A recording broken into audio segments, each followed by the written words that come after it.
Mapagpalang umaga po sa ating lahat. Muli ako si Miata Sebastian and welcome to our daily devotion with Pastor Russell Ocampo. And today, our devotion tackles about I have finished the race. Our scripture is 2 Timothy chapter 4 verse 6 to 7.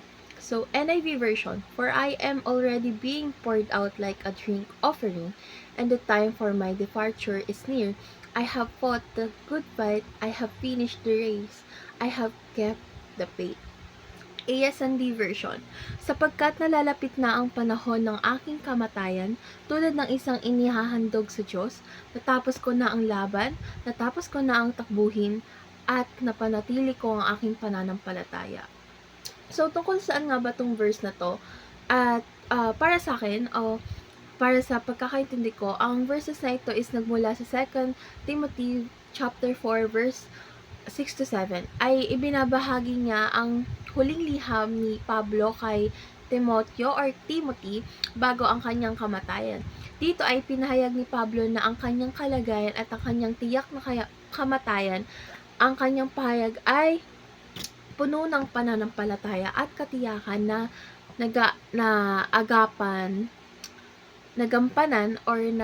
katiyakan na nagampanan niya ang tungkulin bilang tagasunod ni Kristo. So, ipinapakita nito ang kanyang pagtanggap sa katapusan ng kanyang buhay na may kagalakan at kapayapaan. Dahil alam niya na ginawa niya ang lahat ng inaatas sa kanya ng Diyos.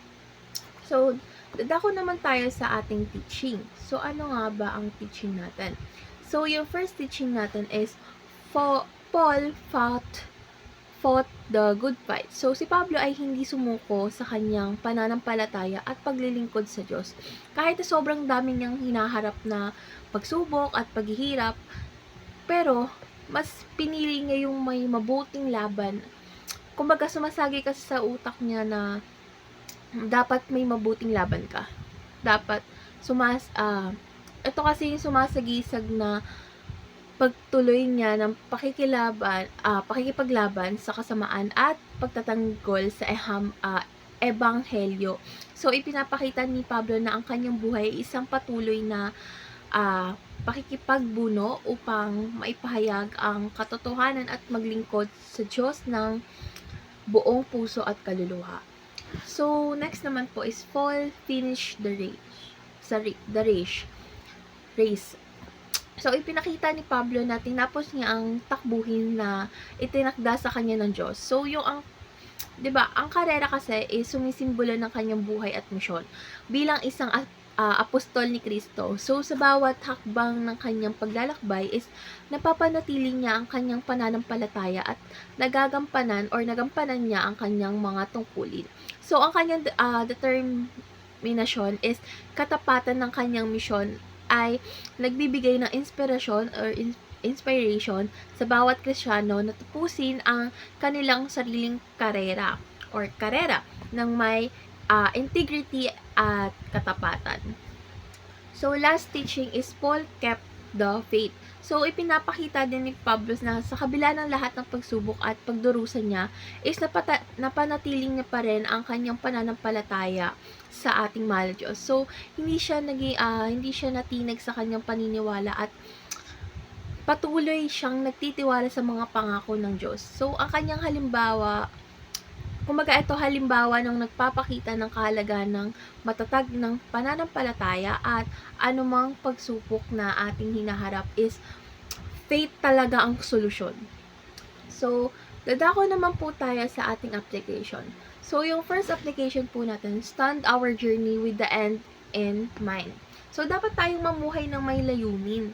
Laging iniisip ng ating huling hantungan kasi ang bawat desisyon at takbang ng ating gawain ay dapat magdala sa atin ng mas malapit sa Diyos at sa kaganapan ng kanyang layunin para sa atin. So, yung pagkakaroon kasi ng pangmatagalang pananaw ay makakatulong sa atin na manatiling nakatuon at hindi madaling madala sa mga pansamantalang bagay. So, next, seek to be a servant of King Jesus. So, ang pagiging tagapaglingkod ni Jesus ay nangangahulugang inuuna natin ang kanyang kagustuhan at layunin sa ating buhay. So, ang ating mga gawain at desisyon ay dapat nagpapakita ng ating mga dedicated or dedikasyon at pagmamahal sa kanya or love. And ang pagsunod sa kanya ng may buong puso ay magdudulot ng tunay na kagalakan at kasiyahan.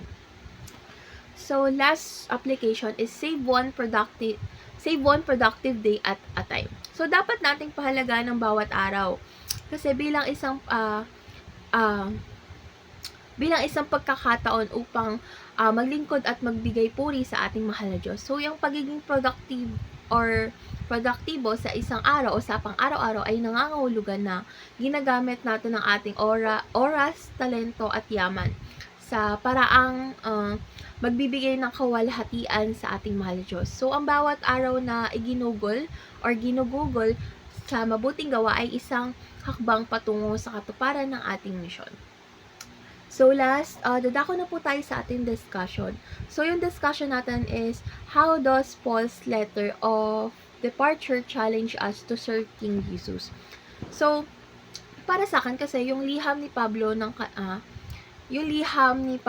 kanyang pamamaalam ay isang malalim na hamon sa ating lahat na maglingkod kay Haring Jesus or kay King Jesus ng buong puso at katapatan.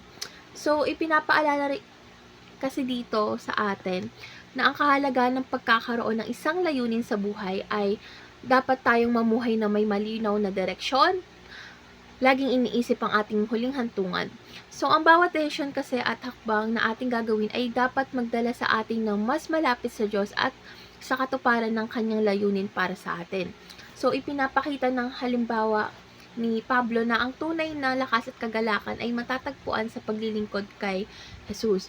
So, ang pagsunod at dedication sa kanya ay nagdudulot ng tunay na kasiyahan at kagalakan. So, na hindi kayang ibigay ng mundong to. Sa kabila kasi ng mga pagsubok at pagdurusa natin, ang pagkakaroon ng isang matibay ng pananampalataya or faith at dedication sa ating mission ay nagbibigay sa atin ng lakas upang magpatuloy. So, ang ating mga gawain at desisyon ay dapat magpakita ng dedication at love sa ating mahal na Diyos. Kasi ang pagiging tagapaglingkod ni Jesus ay nangangahulugang inuuna natin ang kanyang kagustuhan at layunin sa buhay. Tulad ng sinabi ko kanina sa application. So, ang ating mga gawain at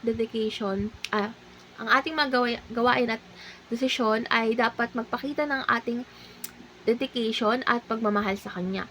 So, ang pagsunod sa Kanya ng may buong puso ay magdudulot ng tunay na kagalakan at kasiyahan. So, yung bawat araw kasi ginugugol natin sa mabuting gawa ay isang hakbang patungo sa katuparan ng ating misyon. So, dapat nating pahalagahan ang bawat araw bilang isang pagkakataon upang maglingkod at pagbigay puri sa Diyos. So, ang pagiging produktibo sa araw-araw ay nangangahulugang magagamit natin ang ating oras, talento at yaman sa paraang magbibigay ng kawalhatian sa Diyos. So, yung liham ni Pablo yung liham ni Pablo ng kanyang pamamala ay isang malalim na hamon sa ating lahat na maglingkod kay Haring Jesus ng may buong puso at katapatan. Thank you.